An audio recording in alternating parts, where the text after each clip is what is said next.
So warm welcome to all of you for this study of the 8th chapter of the part 4 of the book 3 of the Buddha and his Dhamma. This is the last chapter of this part, which is, I think, has relevance to the chapters which has gone before. And as we have seen in the previous classes on the topic of what is not Dhamma, so far we have had 7 classes on the 7 chapters that Baba Sahib Ambedkar has written, and this is the 8th chapter, which is sort of the culmination of what we have been studying so far. Because in this chapter, Baba Sahib Ambedkar has worked on a very important sutta that has been lauded in the history of Buddhism and also all over the world for its freedom to think. It's sometimes called the Charter of the Freedom. I would say the first charter of the freedom to think. So that is the importance of this sutta, which is known in the Buddhist history as the Kalama Sutta.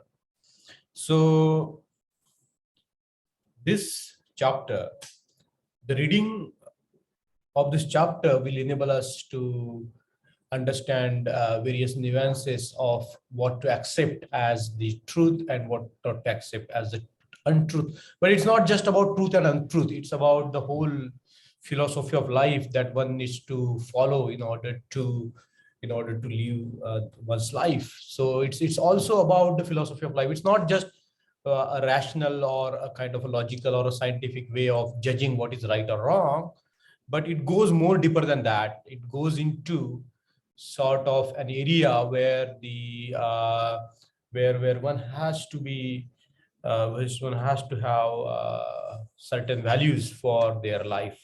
So that is the importance of the Kalama Sutta. So it is not just a charter of the free inquiry, or it's not just a charter of remaining the open-minded, but going more deeper than that, and as to practice the philosophy of life that promotes the values that the Buddha has talked about. Kalama Sutta. So Kalama Sutta is not just about the rational thinking or what not to accept and what not to practice, but it's also about, it's deeper than that. It offers us, all of us, the philosophy of life. So the heading of this chapter number 8 and the final chapter of this part 4 of the book 3 of the Buddha and his Dhamma is this: belief in the infallibility of books of Dhamma is not Dhamma. Now we know that at the time of the Buddha, the books were very rare, and one of the modes of or the mode of knowledge was to listen more and more, and from wider range of people, and go to certain institutes where you would be taught various things by orality, by the way of the oral transmission. And also there might be the art of writing developed that time, but we are not sure, because the evidences of that time of the writing are not available to us today. Just after 100 or 200 after the Buddha, there are epigraphical evidences of writings. And at the time of Ashoka, it's very clear that the practice of the writing was fully matured. And there are inscriptions all over the places. So what the books that we are talking about has to be taken in terms of the oral books. And when it comes to the modern times, it has to be taken as the printed books or any printed material. So anything that offers us views or that offers us any sort of knowledge, they can be considered to be books in this context. So let's begin with the qualification of this word, book. And belief in the infallibility of books of Dhamma is not Dhamma. So Buddha very categorically makes it clear that any belief in the book,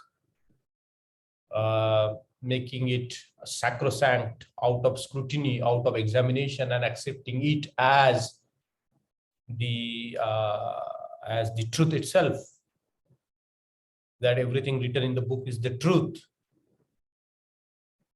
is not the Dhamma. And you see, when we look at the religions worldwide, particularly the religions that are so followed by the majority of the people in the world, they are majorly the religions of the books. For example, the Islam is the religion of the books. For Quran or Sharia or whatever their religious books teach them, or whatever is written in them, it's infallible. It's everything written in, every single word written in that is the truth, and inviolable truth. They cannot be changed, they cannot be challenged.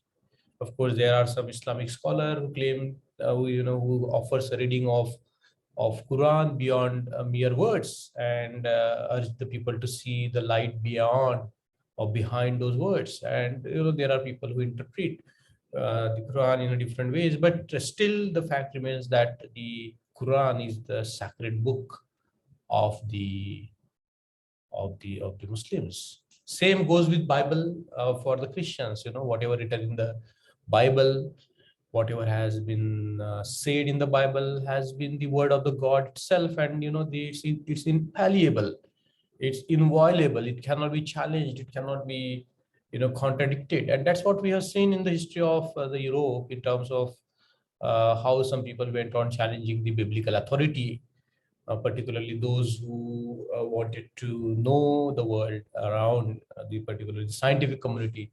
They wanted to explore the world around, and when they found something contradictory with the books, particularly the Bible, then they had to face a lot of challenges and hurdles. We know the example of Bra, who was a scientist, and was opposed by the church. There was Bruno, who was burnt alive, and Galileo has to admit in the court that the whatever he has discovered is not the case, because that was going against the belief system or whatever was written in the Bible. The same goes on for the Brahminical Vedism. For the Brahminical Vedism, the books of Vedas are infallible. They cannot be changed. They have to be accepted as they are. And Veda Pramana is the ultimate test of the truth. Okay. So when we look at the Buddhism, Buddhism is not about true or false. It's not about reality or unreality. It is not about this polarity of true or false. The Buddhist logic doesn't go into this sort of truth and falsity. It goes into the living experience of the humanity and human beings, and therefore the truth for the Buddhism begins with the truth of the dukkha, Ariya Satya, noble truth. Because there is a suffering, it's a noble truth. There is nothing to feel bad about it, because suffering is there. We all know that there is a suffering.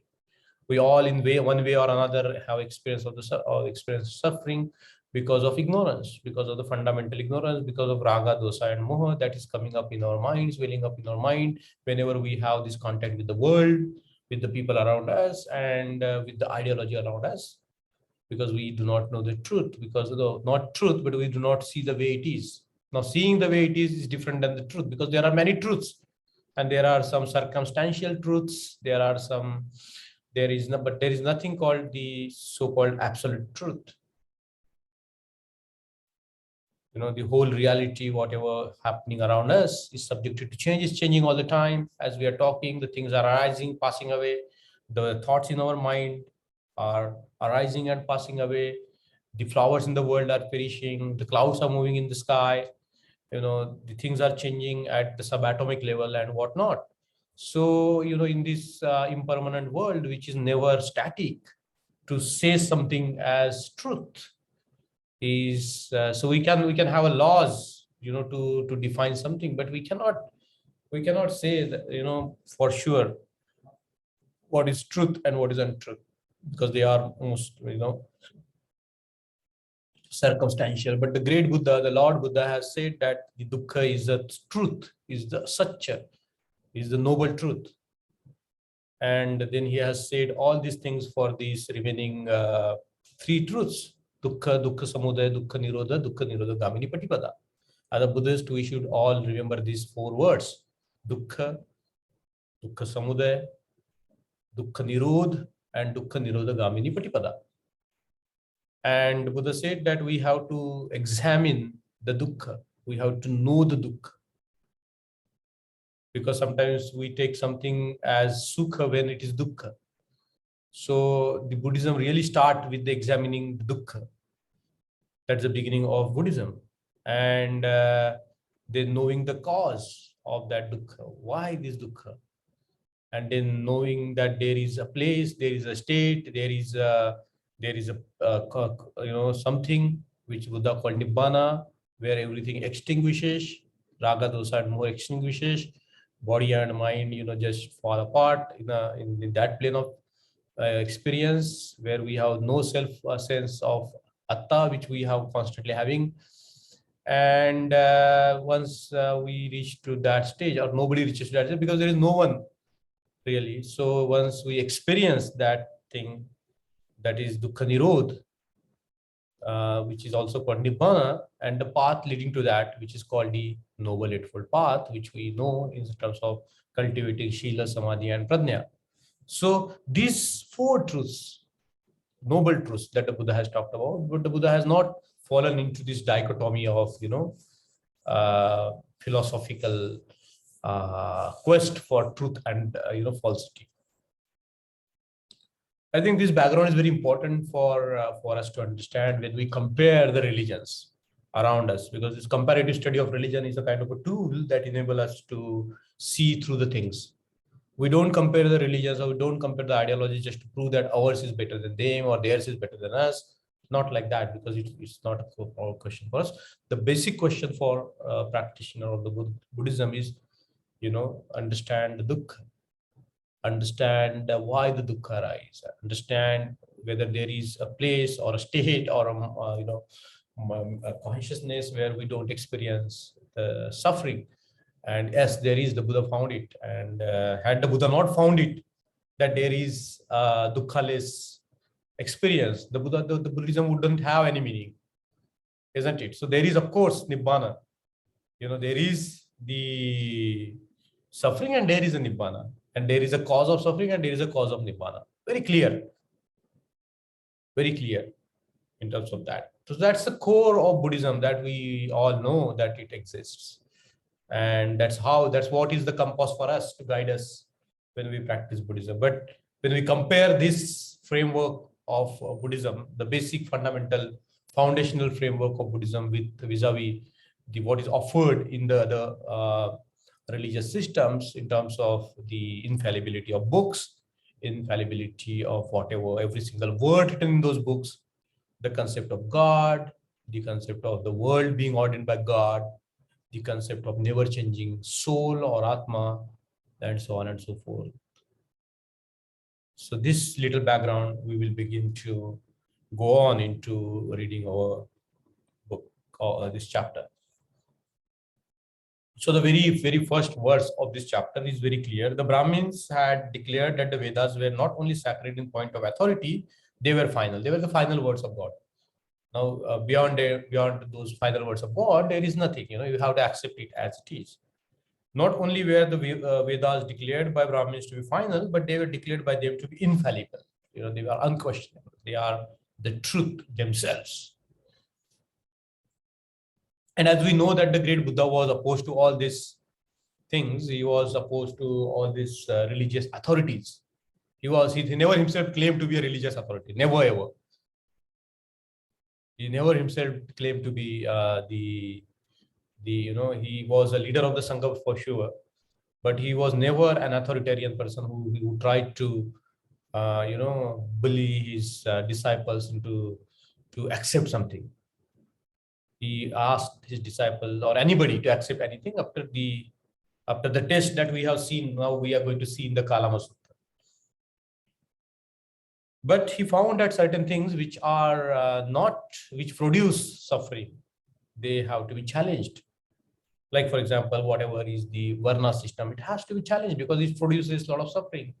Anything related to greed, hatred, and illusion has to be challenged because it permeates this suffering. So of course the Buddha denied that the Vedas were sacred, or anything for that matter is sacred. And he never believed that everything was final, anything was final and infallible. So they were in the ancient India, they were a Samnik tradition, and a lot of samanas, they took the same sort of a stand which the Buddha took, and very little of them survive today. But the ancient India was a very vibrant sort of a place. Now the new research is showing the extent and the nature of the ancient India at the time of the Buddha. Very vibrant, very alive society, prosperous and urbanized society, big cities, many people living together. Because a lot of things which are possible in the urban setting because a lot of people work together, and therefore we see that the Buddhism flourished in a context, in a situation where there were philosophers, where there were people interested in the religious doctrine or philosophical doctrine. There were big political empires. There were democracies, smaller democracies. There was a very vibrant sort of a situation. There was a flourishing trade going on. The agriculture has been attaining the prosperity, and so on and so forth. So there were many people who were opposed to these kind of ideas, and as we know from this definite studies of today that the Brahmanism has not taken strong hold over the Magadha or the Bengal region. That time there were stray villages of Brahmins here and there, but it was not some kind of a dominant sort of ideology that has been taught to us that it was. So there is a very famous sutta in Pali called Tevijja Sutta, because there was no idea of four Vedas. There was called Vidya or Vida, like, so they were the concept of Tevijja means like about three Veda. And this word comes every time. It also means three Vidyas. And in Therigatha, a lot of bhikkhunis have ridiculed three Vidya. And they say that, the three Vidya they talk about, it's all ignorance. The three Vidya that the Buddha talks about, the reality of dukkha, anicca, and anatma is, they have realized. So the Tevijja Sutta is very profound. There is a spelling mistake here. It's not Vijja Sutta, it's a Tevijja Sutta. And I recommend all of you to read this Tevijja Sutta. It was very profound sutta in terms of the Buddha alarming the people not to believe something which is coming from generation after generation, or which you have been handed down from generation after generation. Don't believe that. Don't take it for granted. And maybe some point of time we might take all the suttas here of Buddha and his Dhamma and might study them one by one, but that's for the future. But at this moment we are concerned about studying the Buddha and his Dhamma. So in the Tevijja Sutta, the Buddha declared that the Vedas were a waterless desert, a pathless jungle, in fact perdition, hell. No man with intellectual and moral thirst can go to the Vedas and hope to satisfy his thirst. So that is what the Buddha has taught in the Tevijja Sutta. And we know that the Buddha was not at all impressed in this Brahminical Vedism at all, not in their language, which he found too useless for his teachings. He found it too useless. He found that it's not at all important for people to know the chandas, which was that time it was known as chanda, and the Vedas were written in chanda. And the Buddha cautioned his disciples not to translate his teaching in the chandas, because that will lead to the downfall of his teaching. Because the Buddha had a very fresh sort of outlook at the language, which was very flexible, which suited his philosophy, which was people's language, so and so forth. So Buddha was not just opposed to this whatever was handed down by the Brahmins in terms of the Vedas, but he was also not in favor of the language that they taught or they talked, or they transmitted their whatever philosophy there was. Like if one studies Pali language with the flavor of understanding the Buddha's teaching or understanding what he taught, now we know that was the best suited language for the way the Buddha's message was. transferred from generation to generation. So the verse number 6 is very clear that the Buddha has had comes with what is called the Vedas. As to infallibility of the Vedas, he said nothing is infallible, not even the Vedas. Everything, he said, must be subject to examination and re-examination. Now, see, there is a particular crescendo in this sentence. Everything, he said, must be subjected to examination and re-examination. So these two words are very important. He could have stopped. Baba Ambedkar could have stopped with examination. He said re-examination. So it is not that once we examine something and accept it at ease, then it's final. No, it's not like that. We have to go on re-examining again and again. So examination is a part and parcel of our life. To be curious about certain things all the time is the part and parcel of our life. We are never satisfied with understanding something. We want to know more. We want to go deeper. We want to know it at a level after which its examination is not possible. So I think this one sentence that Baba Ambedkar has put here in the verse number 7 is so emphatic and so important for all of us to bear in our mind.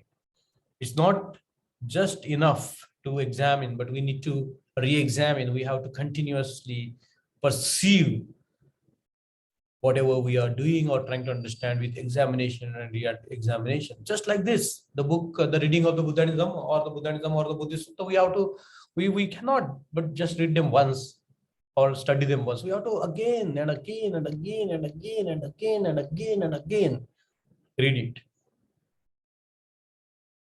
And we have seen that in the previous chapter, we have seen that one verse which the Buddha taught to Patissen. If we can understand it, if we can re-examine it, we can go on examining it again and again and again and again and understand its essence. We even don't need the entire book. We just need the verse that the Buddha taught to Patissen is enough for us to practice the way towards the Nibbana. So this is now we are coming to the heart of the chapter, that is the Kalama Sutta, which I said earlier in my opening words, that it's not just about rational thinking. It's not just about scientific temper. Of course, all those elements are there. It's not just about open mind or open inquiry or examination and re-examination. It goes deeper than that. It goes much way deeper than what we can think about of this sutta. So let's slow down our reading, because sometimes slowing down our reading offers us a space to think through a lot of things. So I'm going to read the verse one by one, and then we will think over, we will cogitate upon certain ideas that are there in this particular chapter. So the Buddha made this clear to Kalamas that everything has to be examined and re-examined. That's what the Buddha made clear to the Kalamas. So what's the Blessed One, the Buddha, of course, while passing through the land of the Kosala, so it was in the Kosal kingdom, accompanied by a large following of disciples, came to the town of Kesaputta, which was inhabited by the Kalamas. So Buddha arrives with a lot of retinue of his disciple to the place, to the town of Kesaputta. The name of the town is Kesaputta, and the place is inhabited by the Kalamas, maybe one of the sort of tribe or whatever, community that time. So when the Kalamas came to know of his arrival, they betook themselves thither where the Blessed One was and sat down on one side. So seated, the Kalamas of Kesaputta spoke thus to the Blessed One. So you see now the setting that the Kalamas came to know that the Buddha was there with a large retinue of his followers, and they went where the Buddha was, and they sat down on one side, so seated. The Kalamas of Kesaputta spoke thus to the Blessed One. That's what they asked the Buddha. Bear in mind is what the Kesaputta, the residents of the Kesaputta asked the Buddha. The verse number 11, very important. There are, Lord, some ascetics and recluses, Shramana Brahmana, who come to Kesaputta and who elucidate and exalt their own views, but they break up, crush down, revile, and oppose the views of others. Now you see, there is a dichotomy. There is this party and that party. There is this group set against that group. Same thing that we see happening in our country today or anywhere in the world at this point of time, that people are always trying to broadcast their views. They are trying to say that it's their views, and they are saying that my views are better than their views. My religion is better than their religion. My thinking is better than their thinking. My philosophy is better than their philosophy. So you see, the same question that the Kalamas of the case of Sutta had. They said that some people come, they elucidate and exalt their own views, but they break up. They not only just exalt their views, but what they do, they break up, crush down, revile, and oppose the views of others. And there be other ascetics and reclusive lord who come to Kesaputta, and they too expound and magnify their own beliefs, but destroy, suppress, despise, and set themselves against the beliefs of others. So you understand the situation that there are many groups of people having many different ideologies. They come and they not only exhibit their own views, but they also criticize, crush, suppress, despise the views of other people. So it's kind of a situation where this whole atmosphere is infused with the conflicting ideologies and conflicting views. So that is the context of the Kalamas of the Kesaputta. And it's not different from the world that we live in today. I think it was never different from the world that the humanity exhibited throughout history. There are always the conflicting views. People fight against it. They just don't talk about their views.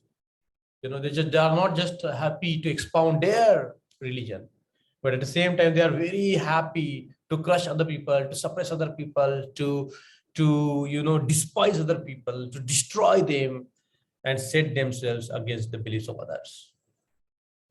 Very interesting. This is very interesting.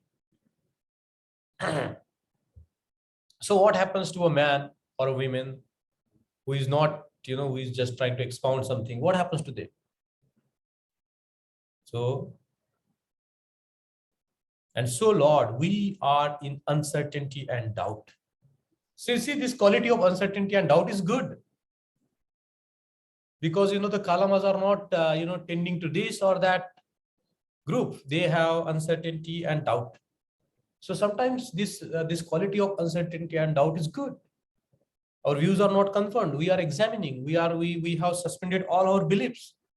And sometimes it's very important for each of us to suspend all our beliefs, to suspend all the ideas that goes on our head. Because a lot of the ideas that goes on our head are not our ideas. They are imparted by the culture. They are imparted by the people with whom we live. They are, a lot of things we learn by associative thinking. A lot of things we learn by the imitation of other people and by the mass media and so on and so forth. So here, the quality of uncertainty and doubt is good. It's good not to get swayed away by this or that. It's okay to have the skeptic mind. And then there are the tradition of skepticism in Buddhism. One is very skeptic. What is this? What is that? And one is very open to examine everything.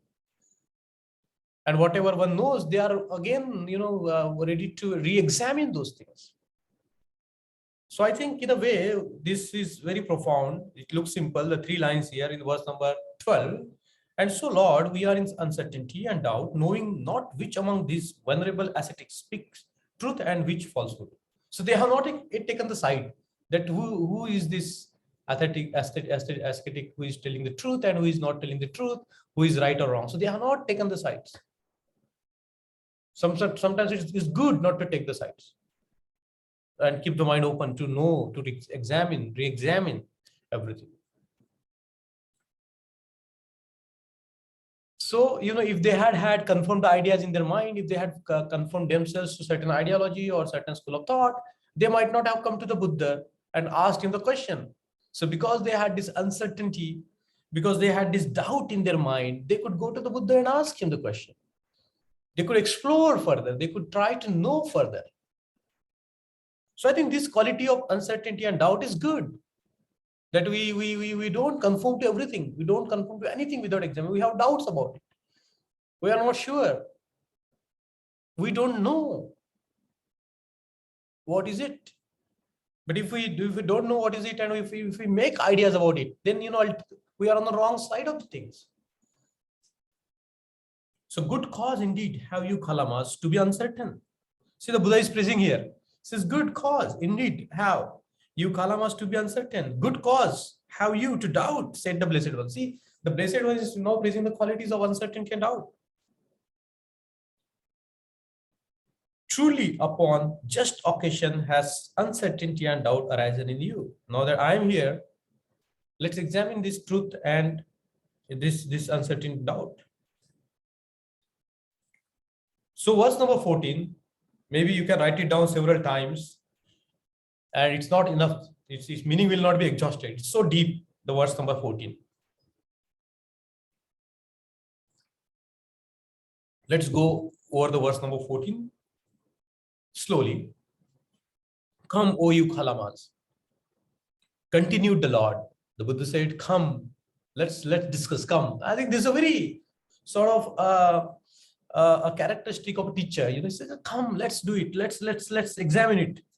So what he says to Kalamas, do not go merely by what you hear. Now, I said that the hearing has many meanings here. Hearing means also reading books, because that time the only source of knowledge was hearing, through Shravan, by this media, okay, because there was not the developed art of the printing material that time. And maybe the written alphabets and the language was not yet found that time in that part of the world, which we see arising after 200 years. So the Buddha says that do not go merely by what you hear, by what you read in the books. Any book, whether they are sacred books or profane books, whatever is written in the book, don't go merely by it. Do not go merely by what has been handed down from one to another. From generation to generation, what has been handed down. It's like a rumor, if I speak something to somebody, they hand it over to somebody, they hand it over to somebody, they hand it to somebody. Do not go merely by what has been handed down from one to another. Second. Third, do not go by what is commonly reported, like media today, commonly reported. Because it's the masses believe it, because it's the mass media. It's everywhere. It's in the social media. In the today's context, it's in the social media. It's flowing everywhere. WhatsApp, Facebook, whatever. So do not go by what is commonly reported. The third, do not go merely by what is found written in the scriptures. Even in the Buddhist scriptures, even in the Tripitaka.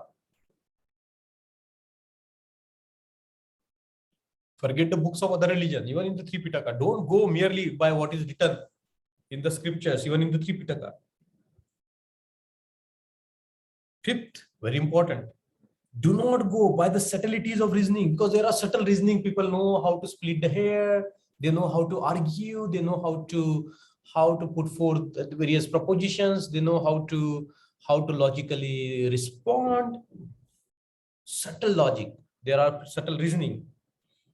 Do not go by the subtleties of logic, reason and logic. 6. So we have covered 6 grounds of not merely going by them.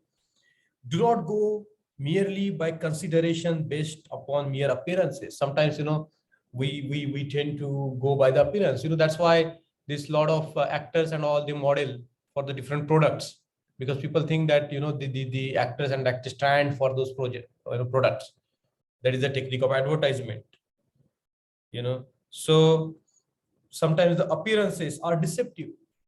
Sometimes something is made to appear to be true, but which is not.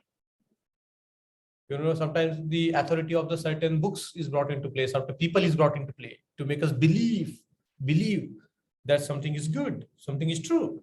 So do not go merely by consideration based upon mere appearances. Do not go merely by agreeable beliefs and views. Sometimes, there are a lot of beliefs and views in our mind, and we encounter them outside, we believe it because they are agreeable to our own belief system. It's very difficult to break one's belief system because it's formed. It's very profound. This do not go merely by agreeable beliefs and views. Suppose if we are taught in a certain way, certain things, we have already accepted those beliefs and views. And if we encounter them outside the world, we cannot but tend to agree them because they are so agreeable to us. So, for example, religions are so agreeable to people. You shouldn't get confused why so many people follow a certain political party, because it agrees to their already held views and beliefs.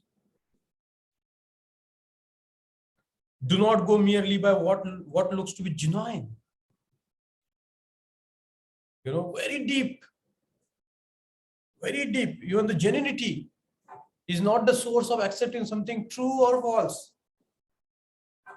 Do not go merely by word of some ascetic or superior. What is this? Even if there are, spiritually, superior people, ascetics or superior people, do not go by their words.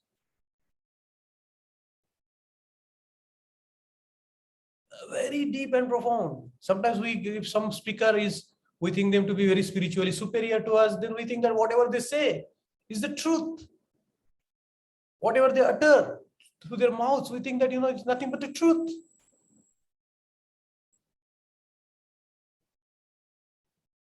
So let me repeat it again. The verse number 14. Come, O you Kalamas, continued the Lord. Do not go merely by what you hear, what you read. Do not go merely by what has been handed down from one to another. Do not go by what is commonly reported. Do not go merely by what is found written in the scriptures. Do not go by subtleties of reasoning. Do not go by the subtlety of logic. Do not go merely by considerations based upon mere appearances. Do not go merely by agreeable beliefs and views. Do not go merely by what looks to be genuine. Do not go merely by word of some ascetic or superior. Very deep and very profound. So, of course, the Kalamas have a question. What then should we do? What test should we apply? Ask the Kalamas. So the Kalamas wanted to clear the doubts. So they want to know from the Lord, the Buddha, what then should we do? What is it that now we need to do? Verse number 16 goes like this. The tests are these, replied the Blessed One. Ask yourself. Ask yourself this question all the time. Very few questions, but very important questions. One, do we know whether, number one, these things are insalutary? Insalutary means wholesome. They make us feel better about ourselves and about others. These things are insalutary. These things are blameworthy. Or whatever is being said, are they blameworthy or praiseworthy? The third is very important. These things are reprehended by the wise. Now see, the wise man or a woman is considered to be very important in Buddhism. Now, we know that, the wise person or a virtuous person. In the Buddhist tradition, we have this concept of people who have gone ahead. We have been practicing a lot. We have been studying a lot. So, there are people who know Vinyu. The word for wise in Buddhism is Vinyu, new, like Pradnya, like Nyan, like Vidnyan. This word Nya is there. So like that Nya, there is a word called Vinyu. Vinyu means one who knows. It's of course the Buddha and the great beings, they know. So we have to know whether these things are reprehended by the wise. And the fourth test, these things being done or attempted lead to ill-being and to suffering. 4 neat tests, and that's it. Looks simple, but very deep, very profound. Add sticks for knowing something, whether they are true or not true. Well, number 1, we have to know whether these things are salutary or insalutary. We have to know whether they are blameworthy or praiseworthy. We have to know whether they are praised by the wise or reprehended by wise. These things being done or attempt leads to ill-being or well-being. or to suffering or end of suffering. Clear. You create that matrix and you get the way to know how to take something as, as to how to accept something. So salutary, insalutary. If it is salutary, accept it. Blameworthy, praiseworthy. If it is praiseworthy, accept it. It's reprehended by the wise or praised by the wise. If it is praised by the wise people, when you accept it. Leads to ill-being or well-being. If it leads to well-being, accept it. Suffering, not suffering. If it's leading to not suffering, accept it. That's it. So Kalamas, you should go further and ask whether the doctrine taught promotes craving, hatred, delusion, and violence. See, the verse number 14 is considered to be the Kalama Sutta. You don't get this very profound sort of the teaching of the Buddha that gave in the rest of the Kalama Sutta. The Kalama Sutta has to be read in toto, because I told you that it encompasses the total philosophy of life, the total way of life that we can all follow. And it's not just about rational or logical or ideological thing. It's about how we can live our life. So Kalamas, you should go further and ask whether the doctrine taught promotes craving, raga, dosa, moha, and violence. The Buddha included violence, hinsa. So whatever is taught, whatever doctrine is promoted, does it lead to violence? If it leads to violence, don't believe it. Don't practice it. If it leads to craving, don't promote it. Don't practice it. If it leads to hatred, don't commit yourself to that ideology. Very profound. You see now the gradation of the test, beginning from the 4 basic fundamental tests to now going up to grade hatred, delusion, and violence. The Buddha said, this is not enough, Kalama. You should go further and see whether the doctrine is not likely to make a man captive of his passion. So whatever is being taught, is it going to lead you to a slavery of passion and ideologies? And you see, so many people go to so many spiritual places and ultimately they find themselves captivated by them, and they are captive. They are held as a captive there. So you should go further and see whether the doctrine is not likely to make a man captive of his passions and is not likely to lead him to kill living creatures. So there are certain doctrines which are taught, which leads them to kill living creatures. Take what has not been given to him. Against Panchashila, go after another's wife, Paradaram Gacchati, utter falsehood, Musavi Bhanati, and cause others to practice like deeds. Here the sentence is not complete. So they cause others to practice like this, deeds like this, practice deeds like this. Okay. So you see, it's a very profound sort of an implication. It starts with knowing whether it's wholesome or unwholesome, goes up to promotion of greed, hatred, delusion, and violence, and then it goes up to whether it's making one slave to the passion and encouraging people to not practice 5 precepts, take life, adinadana veramani, paradaram gacchati, veramani, and so on and so forth. And finally, you should ask whether all this does not tend to his ill-being and suffering. So whatever is being done, will it tend to his or her well-being or ill-being or suffering and happiness? Okay. So the verse number 20 goes like this. Now Kalamas, what think you? What do you think? Do these things tend to man's ill-being or well-being? To his ill-being. So whatever is being taught here, 5 precepts, greed, hatred, and delusion, accepting things which are insalutary, blameworthy, not praised by wise, and leads to ill-being and to suffering. So the Buddha asked the question now, the cycle turns, and the Buddha asked the question like this. And finally, you should ask whether all this does not tend to his ill-being and suffering. Now, Kalamas, what think you? The Buddha is somebody who is always ask you a question after teaching something. Buddha will ask you a question. What do you think about this? What is your opinion on this? So that people can think for themselves what's happening. So is of course asking a question here in terms of what do you think now, Kalamas? What is your opinion on this? So let's look at the question serially. Now, Kalamas, what think you? Kalamas, what think you? Do these things tend to man's ill-being or well-being?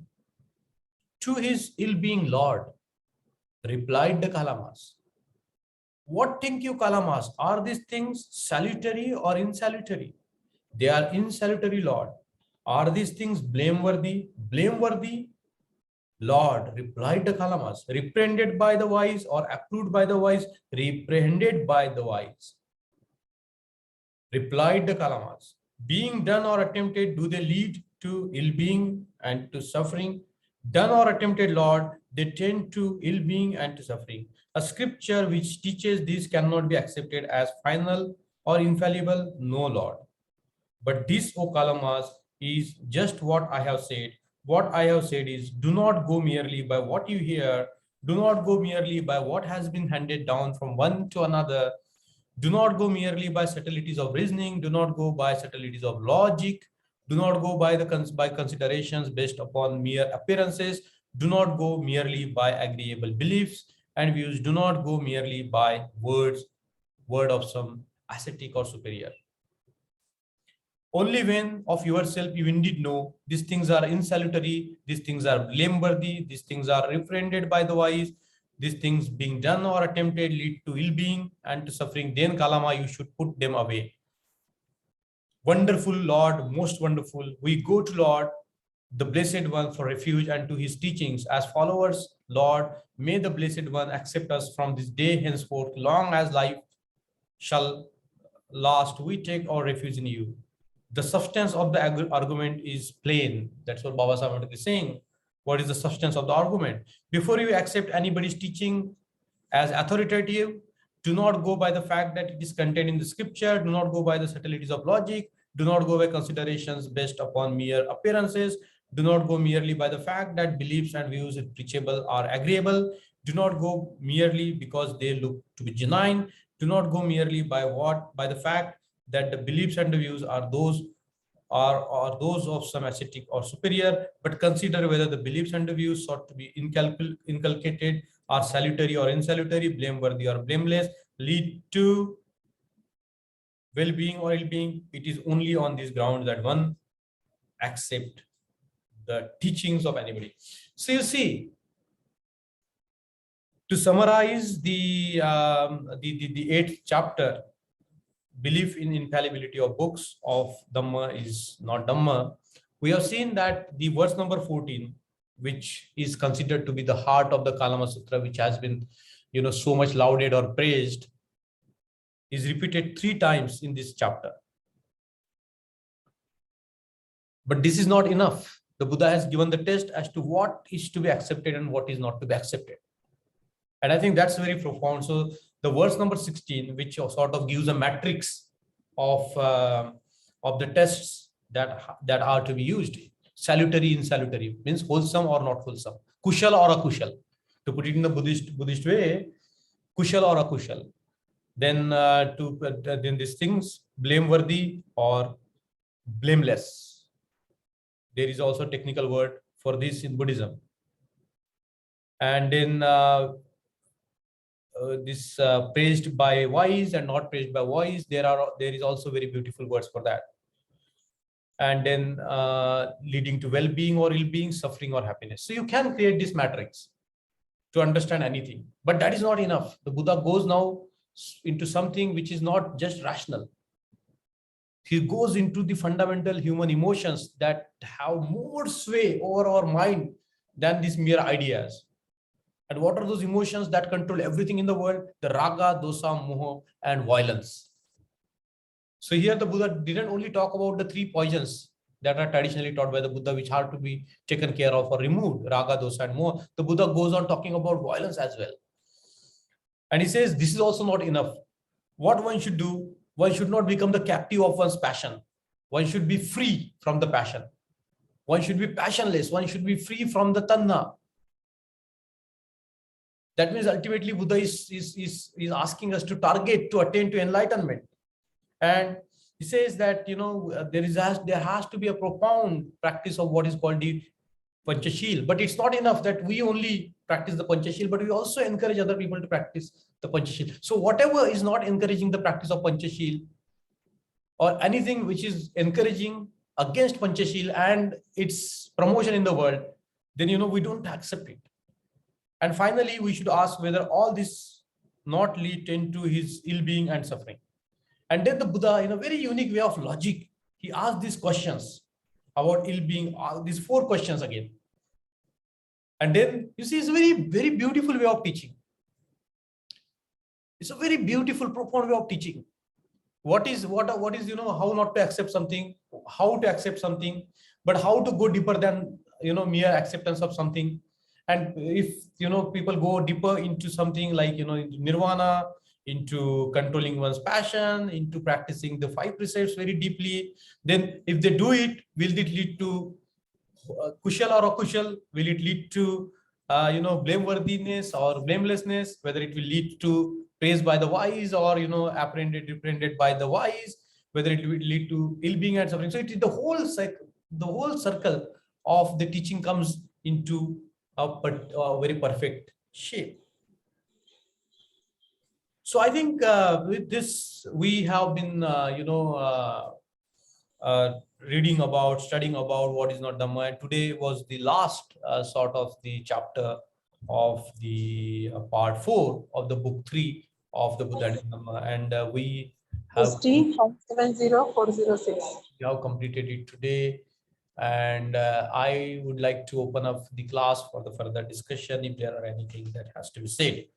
So anybody would like to comment or say or share anything, you're more than welcome.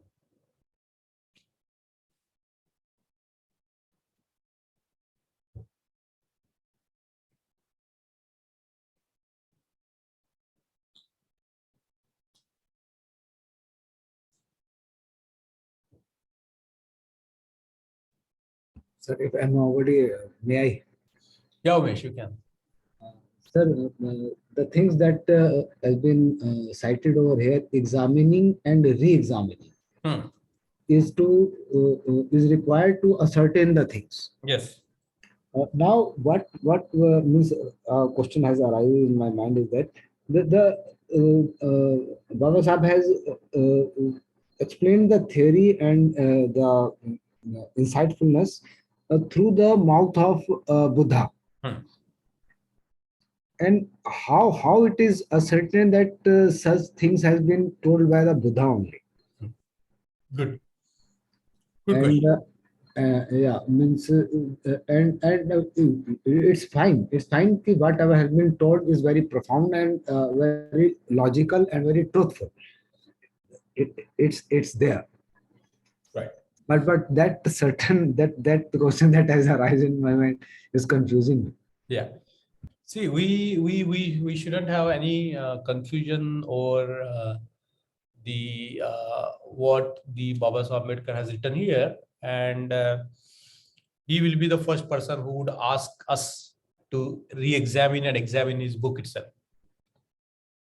Okay. Yeah. So when he was talking about the proposed Buddhist seminary in Bangalore, he was saying very categorically that there has to be a comparative study of the religion. There has to be the Buddhism has to be studied critically, and with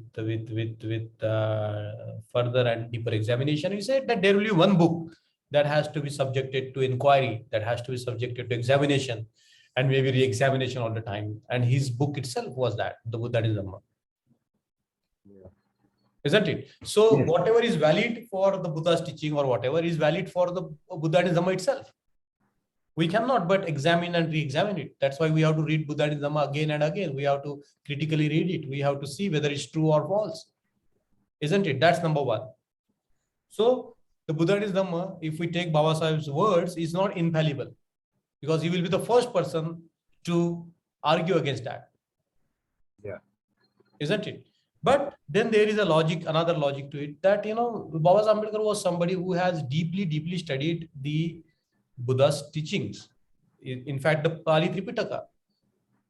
He was a master of Pali language and he could read the suttas directly from the Pali language. And he was a student of not only Pali Buddhism, but he has read Buddhism widely. He had about 2,000 Buddhist books in his storage. Yes. So whatever we read, we find the grounds of whatever he has written in Buddhism itself. There is nothing in the Buddha and Dhamma that you cannot trace it back to the Buddha's teachings. Yeah. Yeah. Okay. That's came into mind. Yes. The third point is that the Baba Ambedkar was somebody who was a wise man. Means we can claim that reprehended by the wise. Yes. So, who can be more wiser than a person like Baba Ambedkar? He was the wisest. You can see it throughout his life, through his speeches, the way he talked, the way he lived his life. He was the wise man. So whatever he has written, it has not coming from his intention to glorify himself or him to put himself at the pedestal. Whatever is written is coming from the wisdom of the great man. True. That's the third point. The fourth point is that we live in a modern world. We might not be able to understand the same language that the Buddha used. Maybe on a technical ground, if we go deep into Pali language, we can understand those chains of thoughts. But for a person who is now 2,500 years away from the Buddha, and Baba Ambedkar is talking to a person who is 2,500 years away from the Buddha, we need certain logic. The Buddha didn't know English language. Did he? Yeah. No. Buddha didn't know Hindi. Buddha didn't know Marathi. But now we are talking in Hindi. We are talking in Marathi. Isn't it? So a lot of words, the meaning changes. Like, for example, rag. In the traditional Pali scripture, it means asakti. But in today's parlance, rag means what? Hatred. Perfect. The fragrance does not require any language to be expressed his fragrance. Exactly. But we need to use certain language to communicate, because we cannot directly talk to each other, not at this stage. Maybe, if you are spiritually awakened, you might be able to, but at this stage, we have to use certain languages. And that's what Baba Ambedkar is doing. He's writing in English. Isn't it? Please also throw some light on that. You have told about Tivija. Tivija means that concept. We will look at the Tevijja Sutta. It's called Tevijja. Teen Vijja means the Brahmanical Vedas and like that. Okay. And there were 3 Vedas in the beginning. And not 4 Vedas, whatever. So we just look at my criteria has been, whenever we read the Buddhist Sutta, we have to see, like, for example, Kalama Sutra, we just go on repeating the verse number 14. Do not accept it, do not accept that, do not do this, do not do that. But what the Buddha taught, what Buddha has asked us to do, 4 tests. Do we talk about the 4 tests? Do we talk about how not to, become the slaves of the passion? Do we talk about, the Buddha says that promotes craving, hatred, and delusion and whatnot? So Panchashil. So what I'm saying is, every sutta, even Tevijja Sutta, has a very deep spiritual meaning that enable us to go deeper in terms of understanding the truths of dukkha samudaya, dukkha nirodha, and dukkha nirodha gamini. But people always come back to these truths. Wherever you are, you come back to this. Try to understand dukkha. What is dukkha? How does it arise? Is there a state where the dukkha is gone? Yes, there is Nibbana. And how to attain it? That's it. Buddhism in 2 words: dukkha nirodha. That's it. Nothing else. You don't need anything else. Yeah, true. So good, Umesh, Subhash. Thank you, sir. Yeah, thank you. So today's session was really remarkable, and the Kalam Suttas are golden words basically in Buddhism. And while going through this Kalam Sutta, uh, 10, 10 points which have been given in point number 14, the 2 points have shaken to me. I was really agreed, and I used to also propagate these things. But today, two things like do not go by subtleties of reasoning, or do not go by subtleties of logic. Yes. These two things really shaken me. But here Buddha is going beyond that. Merely this reasoning or logic is not necessary and sufficient condition to accept. That really, surprised me. But it has been further substantiated by what are the other criterias which we were missing. That four things like salutary, then praiseworthy, then lead to well-being, and lead to not suffering. Beside that is the craving, hatred, delusion, and then violence, and including your panchshila are criteria to be followed. So this, to me, it seems this is very, very comprehensive, comprehensive criteria to believe or not to believe. So, so today, what I could observe, what I could improve in my learning, that was the basic things. So most of the time, or in real life, we have seen that okay, if something is fulfilled by reason or logic, that is the we go by that. But no, that in philosophy or for well-being of all, there are more criteria about these two things, because reasons and logic can be manipulated also. Yes. Can be created, making some illogical basis, and then other based on some foundation of illogic, you can create all other things logical. Yes. Isn't it? So and then take the decision. So that should not be a criteria of acceptance. In fact, about to all that, this wholesome, praiseworthy, leading to well-being and leading to not suffering. Beside that, this means craving, hatred, delusion, and violence. These should be also taken care. Perfect. So in my what is called, because I find really difficult to explain myself these philosophical ideas the way Mangesh sir is beautifully explaining. Sorry for that, but the central thing which I think you got it. You got it. thought it I could able to convey you. Over to you, sir. Thank you. Thank you. Anybody else? Jai Bhim, sir. Am I audible? Shashi Shashank. Great. It's wonderful to see the Kalama Sutta discussion from Buddha's Dhamma. You have beautifully explained the beginning that this is not just a rational thinking. This is not a dry reasoning, We are going to go deeper, and Kalama Sutta talks more deeper, most emotions, how we can cultivate more like happiness, how we can cultivate more metta towards everybody, and how we can examine and cross-examine. So the Kalama Sutta basically overall, I can say that it nothing but testing all the philosophy. We need to have a testing mind, the way every professional has a testing mind. But in all the philosophical, how we can test that philosophy, the way you beautifully said that Buddha talk about dukkha nirodhagamini patipada. So how our suffering gets eliminated by dukkha nirodhagamini patipada, how we can really experience the happiness by following the dukkha nirodhagamini patipada, and that is nothing but a noble eightfold path. So it is not just about the reading of the some make vam, some make samadhi, and some make karmanta, some make dutti. It's not about that. How we walk on that path and remove our own suffering. Yes.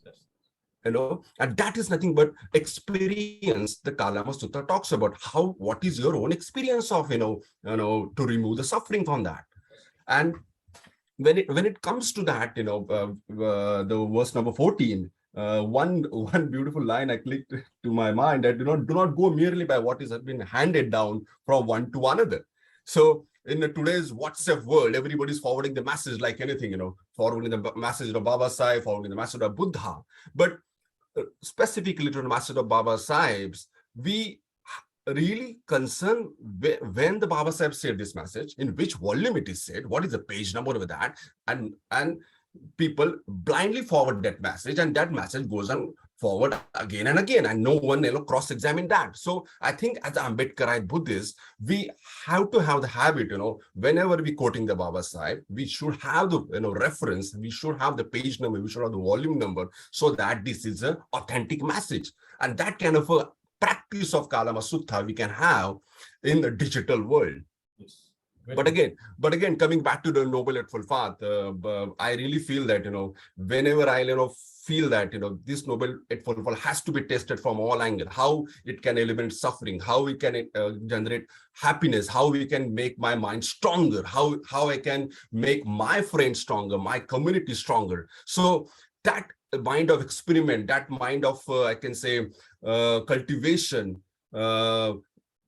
I need to follow it, I need to practice it, and how I can cultivate my friend and all the social society to follow. So this Kalama Sutta, I really feel that, if I walk in this Kalama Sutta on daily basis, how I can experience the way Mangesh sir, you traveling every caves right now, all the Buddhist caves. I can see that, I can see the calmness in your mind. I can see the, I can see the peace of mind on your face whenever you go to the caves and you meditate there. You just, watch you just experience the beautiful vibrations of that caves. So I cannot just read about your experience of the caves. I cannot just watch on the video that how you travel. I need to go there, physically visit the beautiful Buddhist caves and experience the vibrations, experience the peace of mind there by visiting there.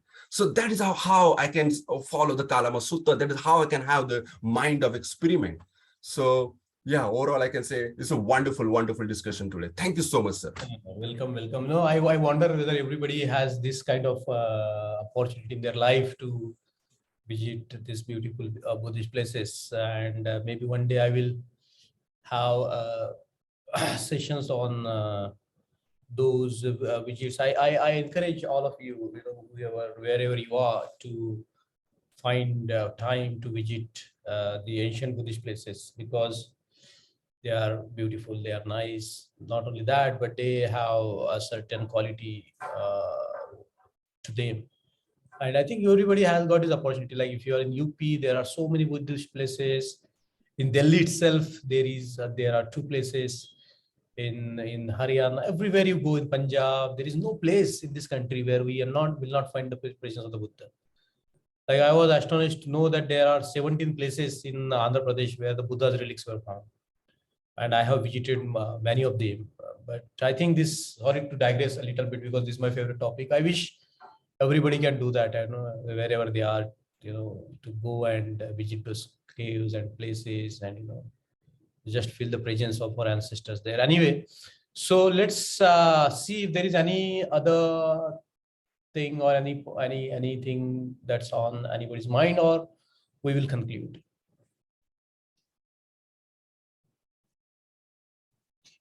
So I think with this class, we have completed the book number, the part 3. Sorry, I was always mistaken. This is part 3 of the book 3.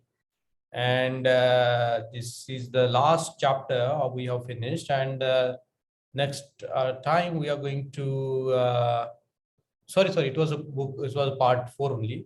So we are going to now go to the part 5 of the book 3, which is about the Sadhamma. What is Sadhamma? It is very profound. Now you can see what is Dhamma, what is Adhamma, and in the next class, a series of classes, we are going to go into Sadhamma.